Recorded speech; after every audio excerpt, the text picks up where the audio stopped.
Royal Standley of Oregon Pacific Financial Advisors, offering securities through United Planners Financial Services member FINRA SIPC, guides clients with empathy in discovering and reaching their financial goals, and creates financial plans for clients so they can live their life by design. In these episodes, he relates his financial insights and discusses timely topics. Royal strives for excellence and has a passion for sharing his knowledge and supporting his community. Now, on to the show. Discussions in this show are for educational purposes only. Information presented should not be considered specific investment advice or a recommendation to take any particular course of action. Always consult with a financial professional regarding your personal situation before making any financial decisions. The views and opinions expressed are based on current economic and market conditions and are subject to change. All investing involves risk, including the potential for loss of principal. Securities offered through United Planners Financial Services, member FINRA, SIPC. Advisory service offered through Oregon Pacific Financial Advisors, Inc. Oregon Pacific Financial Advisors and United Planners are independent companies, and neither Oregon Pacific Financial Advisors nor United Planners offers tax or legal advice. And welcome to the Life by Design podcast with your host, Royal Standley of Oregon Pacific Financial Advisors. Royal, it is a great pleasure to be with you again. What have we got going on?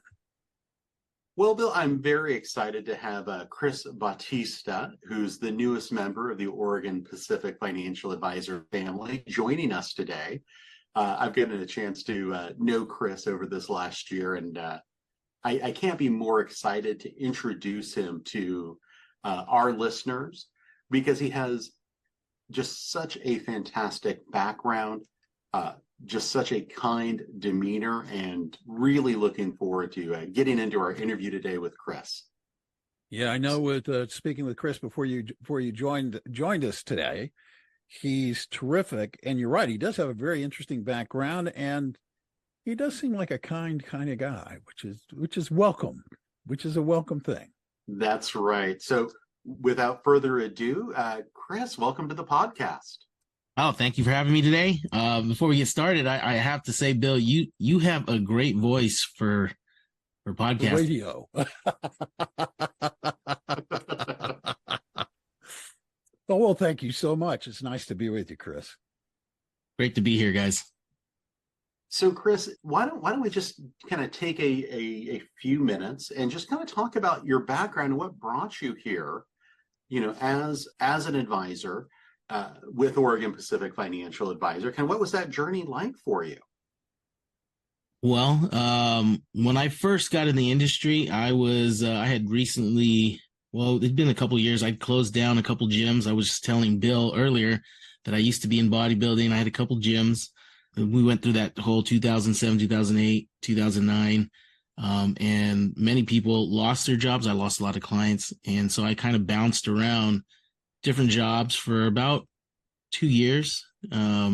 Just never really found a place to be at home. Then I ended up in the financial industry by way of meeting somebody while I was doing some sales on the floor of a Nordstrom. I used to work at a Nordstrom also. It was like my last W-2 job. And I met him, and this gentleman was a really nice gentleman, got me into the financial industry with a big broker dealer, and then was there for 10 years and decided I wanted to go off and do my own thing, and tried doing just the insurance route for the last year, and then decided, you know what, I have my securities license, I might as well get back into using it. And so that's what brought us here today, and why I'm here with Oregon Pacific. Excellent. So you've been in business here in the financial industry, it sounds like about 12, 13 years now. Yeah, close to it. Yeah. So what drew you into the industry? What kind of kept you there for that decade plus? Well, what had happened was I was probably newly married a year into it. My wife, we just had our first child, our first daughter, Carissa, and I was like, you know what? I need to get some life insurance. I've had it before, but I let it go. No one really made a big deal out of it. And so I tried to get life insurance, and I was actually declined. At the time, I was really healthy, but I didn't know that I had some medical issues, and I found out because of the underwriting. And my friend who got me into it, he tried to get me some life insurance. He was shocked because he's like, I thought you would get it easily. And it was like all the carriers declined me. I didn't think anything big of it at the time, but he suggested to me that I should enter the financial industry and sell life insurance and get into like the annuities. And I kind of brushed it off. And for maybe about 6 months, I was like, man, I'm wondering what's going on. How come I didn't get the policy? And I was actually looking into becoming a life insurance agent first. And that's when I met this gentleman at the Nordstrom's who was doing some shopping. Mr. Chow, God rest him. He just recently passed away. He was a maybe like 30, 40-year agent at this my previous broker dealer, and he was shopping at an exuberant amount. I was shocked at how much he was spending. And I was like, what do you do? Because I haven't seen very many clients come in here and spend like you're spending. And it's like everything I threw at him, Tumi bags, suits, shoes, you name it. He was buying it. He was like, yeah, give me it. I'm like, wow. He gave me his card and he's like, oh, you want to know what I do? Here's my card. And I was like, wow, I was actually looking into this. And then that's kind of how I fell into it. And, I thought I understood money at the time, and not until I entered this industry did I realize I didn't know anything, and there's still so much that I'm learning now.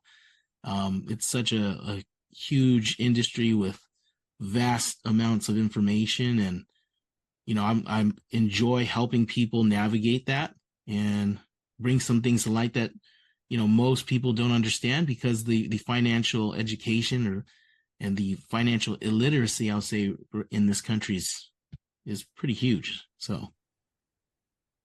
It is. Can I jump in here for a second, Royal? Because I'm curious about something.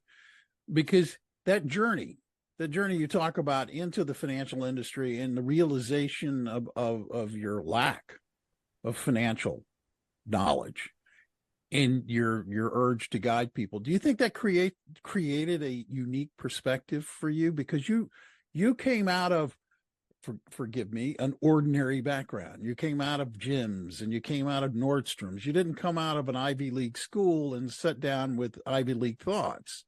You came to this with a very, very practical background. Do you think that influences you and has an impact on you in terms of the way you talk to your clients and now you advise clients?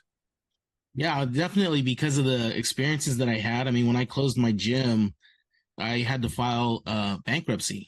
And, I had some loans that were outstanding because we went through rough times. I tried to keep it afloat as best as I could. It was just that people weren't coming in, and they weren't, at the time, people were struggling with jobs, right? The unemployment was high, and lost a lot. And there were a lot of people who were fearful. And so I didn't understand money. When I had the gym originally, I made a ton of money, but I spent it. And I went out and I was partying, and I was this young guy who just thought that, oh, money grows on trees. This is so easy. Look at how it's coming in.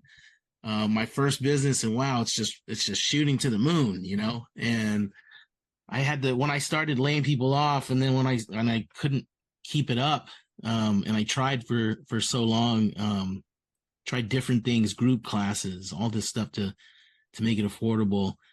And maybe I just wasn't as good at running the business as I should have been, but I had it for a while, for 8 years, and then couldn't keep it up anymore. And finally, I was just getting so stressed out that my first lesson in finance was from my attorney, who helped me file bankruptcy and had me understand that a lot of people were doing this, that this is your constitutional right. You gave it a shot, and now you can be forgiven, kind of thing. And I had to go to some classes, and that was my realization that I didn't know anything about money, because I had showed her the books. I had made money. She said, what'd you do with it? So, oh, trips, vacations, partying, same thing that any young guy would do.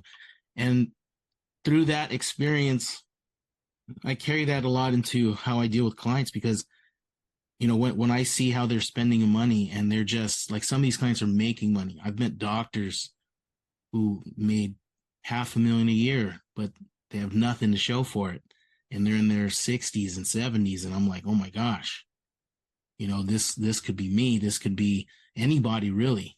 And so, yeah, definitely that whole experience, that being the regular guy with none of this knowledge. And now I came into this world and I was just hooked.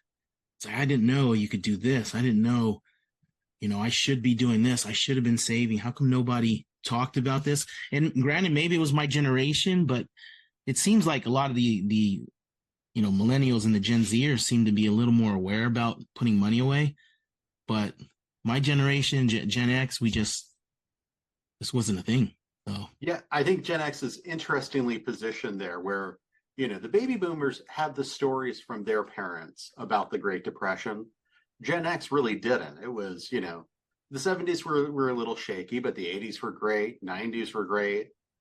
Then 2008 comes along and just slaps everybody in the face. And I think the interesting thing is seeing some of the data we're seeing from Gen Z of how serious they are about finances and saving for the future. We're seeing some of the highest savings rate because their parents went through this and they saw what happened and they didn't want to go back to it. So, Chris, I just want to thank you for just being so vulnerable and open about those experiences, because nobody wants to talk about their failures with money. And I think it's something that oftentimes we look at these things with shame and push that down and hide it. But I just think being able to talk about that and being able to relate with clients and meet them where they're at is just so incredibly valuable for them to say, okay, here's somebody who's gone through these things, and here's somebody who's learned and grown and recovered from something like that. Is just, so empowering. What really makes this country so incredible and great. So thank you. Yeah, thank you. It was hard at first to let that come out into the light, but I find that when I talk with clients and I share that information, it makes it more real for them. And I have to make them understand, especially with what it looks like, the way our economy is going for the near future is, people need to prepare, and you need to, it's not always going to be rainbows and sunshine, right? The rains come in and the storms come, and you have to be prepared for that. And when I was young, I wasn't. And so, retirement's coming, right? So. Yep. And I have to ask, did you ever get your life insurance? I got a final expense, or it's not really a life insurance policy. It's a burial policy. Okay. That's the only thing, nobody will insure me with the issue that I have. I found out that I have a kidney disease that leads to renal failure. Oh, goodness. The insurance companies are like, we're not touching that guy, The good news is that, my doctor said I have the one that I could live for like 20, 30 years and not ever need a transplant. But, because it's an indicator and nobody knows what causes renal failure, the insurance companies are like, you're not a safe bet. Well, you look like your guy's going to be with us for a while, just for the record. Okay. Oh yeah, definitely. So I think that's fascinating, and I'm sorry for that, but I don't think it's holding you back at all. But how does that change your approach to having that life insurance conversation with your clients? Yeah, I mean, because I have a family, it's always in the back of my mind, and I don't have peace of mind when I see things like, I just saw on Facebook, somebody posted a GoFundMe because there's somebody going to the hospital, they need help and possibly could die, kind of thing. And so, of course, you donate to those things. But every time I see something like that, I tell my clients, because I don't have that peace of mind that my family is secure, it always comes back. And so I say, you don't want that. Why don't we take this off the table? And insurance, all insurances, your property casualty, your disability insurance, your health insurance, life insurance, that's your foundation for your financial plan. And then, most people, they do the accumulation thing first. And I think, you got to take care of, protections first and then start the accumulation, because until you know that your family and everyone's good, how can you focus on the things that you need to do? So, Yeah, especially with little ones. right. Yeah. Tell me a little bit about your family. You know, you every time I talk to you, you're either leaving a baseball game or going to a baseball game, it seems like. Yeah. When I was younger, I used to coach a lot of youth sports, and now that I have my own kids, I always wanted to just be the dad. I was like, I'm not going to be the coach. I don't want to be that dad that's out there always coaching. But my kids seem to like it when I do help. So, like, for example, I'm coaching soccer right now, and I never played. Okay. But there's YouTube, and it's funny enough that I just got a compliment from a few of the parents, like, man, you're such a great coach. And, I'm here in the back of my mind thinking, if you only knew, I never played soccer. Well, a lot of youth coaches have never played soccer. Okay. And Right. speaking as a dad who didn't play soccer and couldn't coach because I didn't have the time to do it, I really appreciated the man who was the coach of my son's travel soccer team. He didn't play soccer, but he was able to give it a commitment and give it time, which was something I couldn't give. So props to you to represent all of us dads, as it were, and thank you for your time and energy guiding these kids. Yeah, thank you. It's my dad was in the Navy when I was growing up, and he was gone a lot. So I didn't have him around as much as I would have liked. I remember the Iraq War. He was gone. He was like, "Oh, I'll be gone for 8 months," and it turned into like 2 years.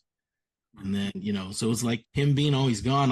I love the position that I get to kind of make my schedule, and I love being there for my children whenever they need me. And I try to go to as many things as I can of theirs. My family is super important to me. I'm sure as is for you gentlemen also. And so as much as I can, I always want to be around them, And how old are your kids now? My son will actually turn 9, 10 days from now. And my daughter is 10, and she'll be 11 in October. Oh, very nice. Very nice. Yeah. I always wanted 3, but my wife was done with the second child. he was a headache. So sleepless nights with that guy. So yeah. So he took after you, I see. Yeah, actually. See what happened. My mom said the same thing, that I was a rough baby also. So my son's exactly like me. And now he's like the easiest. So my daughter, she's about to hit those teenage years, and I'm kind of nervous. Yeah. I'm enjoying every day with my 9-year-old who still likes me. Every day is a blessing until it turns. So, well, let's transition a little bit over into kind of what you're doing now, who you're working with, and how you're working with clients. Do you see yourself as having an ideal client or an ideal person you want to help in your day-to-day work? Yeah, number one, I always look for those family individuals that are similar to me. And then because I feel like, I wish that somebody came and talked to me so me and my family could have been farther along when it comes to our financial portfolio. So those are the number one people that I want to go after also, or try to help. And I would like to also help those solo entrepreneurs, the ones that are 1099s and are just doing the regular traditional IRA. They don't know that there's other things that are out there for them. And so they have the options. I like when they have 1099, they have so many options as a self-employed individual. Right. And I think you bring some unique experience here, having, worked for yourself so long. You kind of start to learn all the tricks and the tips here of how to improve those things. And it's amazing, once you kind of understand how the tax code works, how retirement accounts work, there's just so much that can be done for that person who's really just working for themselves and doesn't have anybody backing them up there. Right. It's completely eye-opening. And when I share some of those insights with people, they're like, I didn't know I could do those things. And I'm like, you got to talk to your tax person, for those tax things that you should know about. And you also need to talk with a financial professional. And when I talk with them, I just let them know I'm just trying to be on your team. Everyone's going to have multiple people who help them. I'm applying for this spot. I'd love to be in this portion where I can help you out and kind of advise you on some things. Yeah, I had this realization a few years ago. People would say, I'd be talking to people out in the community, say, "Oh, I've got that handled. I've got a guy."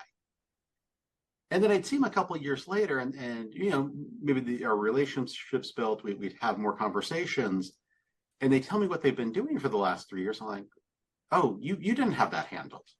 You weren't getting the right advice there. You've missed out on tens of thousands of dollars of tax savings." And I think that's just so important, is going back to who's on your team and are they really giving you the right advice and coordinating with the attorneys, the CPAs, and all the other pieces that make your team. Right. I think when you find people like that, I think what I've learned is that if I ask the right questions sometimes, it kind of helps to further that conversation along. It's just shocking that I get it if it's like a family member or a friend. I'm not trying to replace them. I'm just trying to work with them. And I always, one of the things I learned from my previous broker dealer was many successful people usually have 2 or 3 advisors. It's normally not just one person. And so, if you think you got one and that one person's the expert at everything, nobody's an expert at everything. Right. So, Yep. You kind of need to get the best team members in each of those lanes that you can. It's really essential, especially as you get older and you have your financial life becomes more and more complex.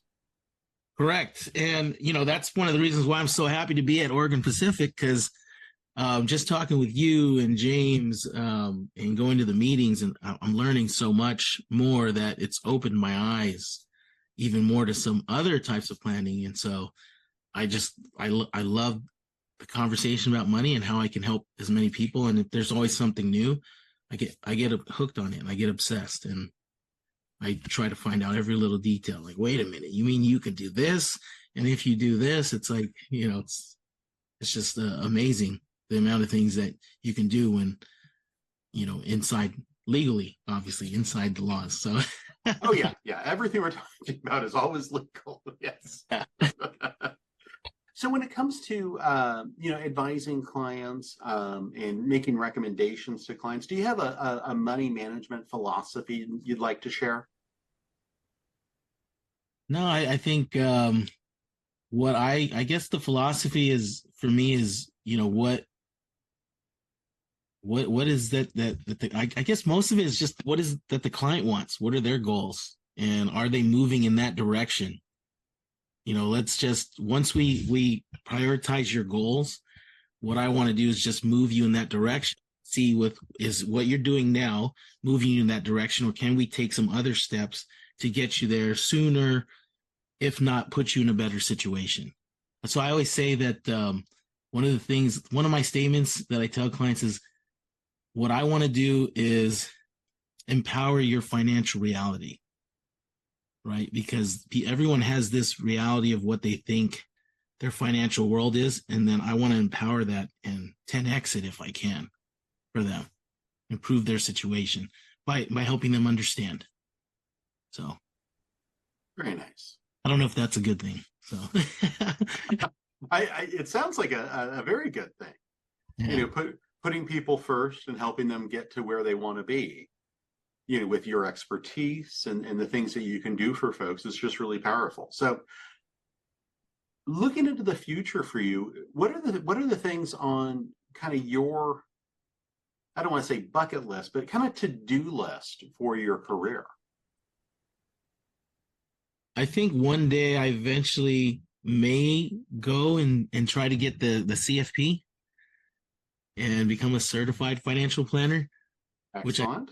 It's pretty grueling, I guess, but that is something on my mind that oh, maybe one day I can have that. And, I just want the financial freedom that I talk about with clients that I see that many people have where, I'm not worried about money, and it's not about retiring and not working one day. It's about the option at any point to say, I don't want to work today.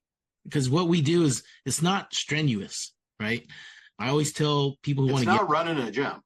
It's not, not roofing on the roof in the hot summer, which I did for a very short period when I closed my gym, and that's a horrible experience that I don't wish on anyone. So in the summer of 115-degree weather on top of a roof is not the way to do it, but someone's got to do it, and I don't want that to be me. But when you're in different financial straits, I want to make sure that people have that. What we do is easy, but sometimes it's just not easy, because it's just getting people to the table is the difficult part.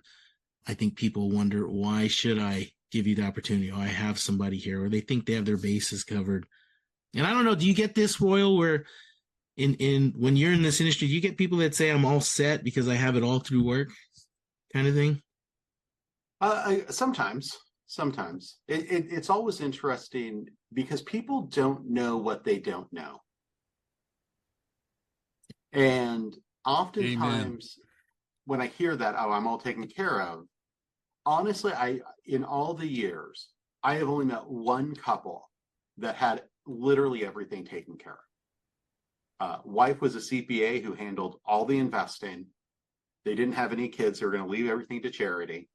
They had set up everything immaculately. Husband was an attorney. They had more than enough money coming in, and they had done everything and checked all the boxes. That's the only couple I have met in 20 years of doing this that really had everything covered. Wow.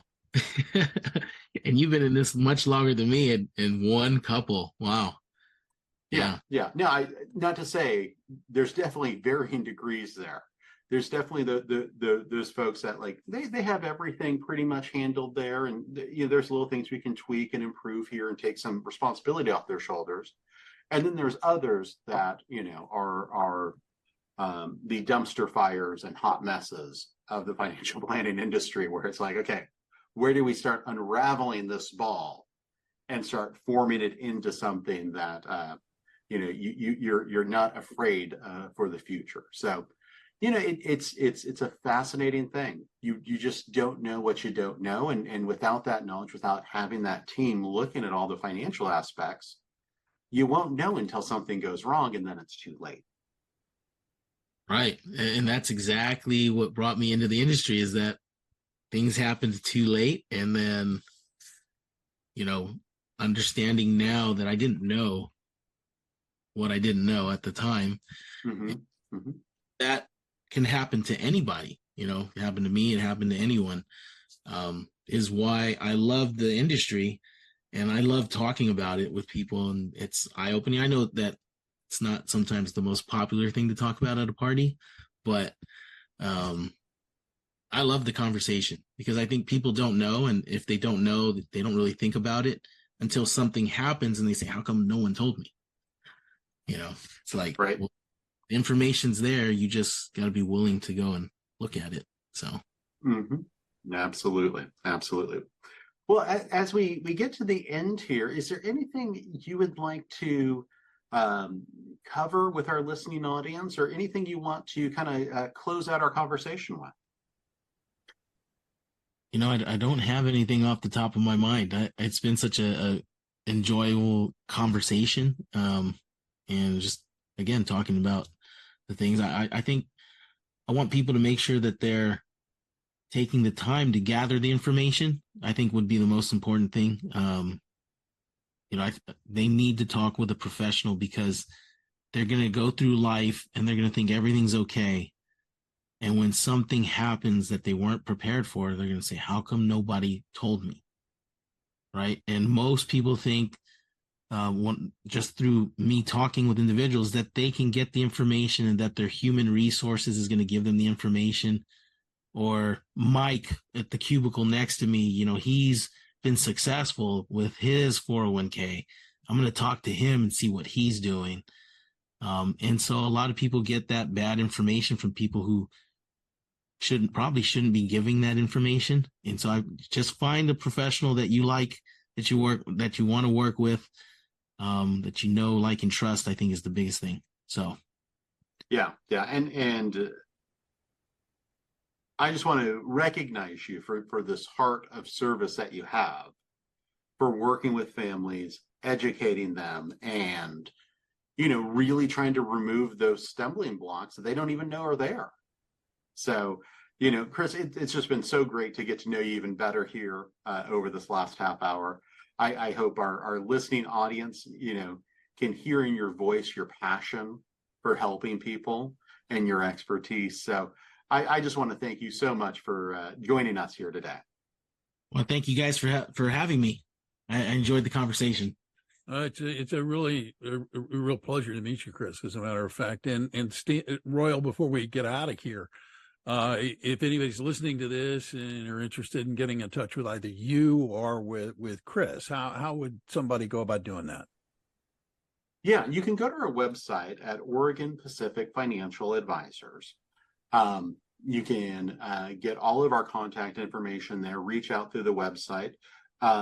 Chris, why don't you share, and I think this is also an important piece, share where you're located, what your contact information is as well. Yeah, I'm in San Dimas, California. I'm licensed in multiple states, and you can reach me by either dialing 626-827-2474 or best to reach me through my email, which is at chris@opfa.com. Perfect. Excellent. Thank you again. And Royal, thank you for facilitating this conversation. For those of you who are listening maybe for the first time and you enjoyed it, don't waste any time. It's easy. Hit the subscribe button right there. It's right in front of you. That way you don't have to remember, I heard this podcast. I wish where. No, hit subscribe. It gets delivered to your listening device. You don't have to worry about it. It comes to you. We also humbly ask that you take the time to share it, because in doing so, you help other people learn about this podcast and become connected to them and maybe even become useful to them, as a matter of fact. Thanks for listening today. For Royal and everybody at Oregon Pacific Financial Advisors, thank you. I'm Bill Tucker, and reminding you to live your best day today. We'll see you next time. Thank you for listening to the Life by Design podcast. Click the subscribe button below to be notified when new episodes become available.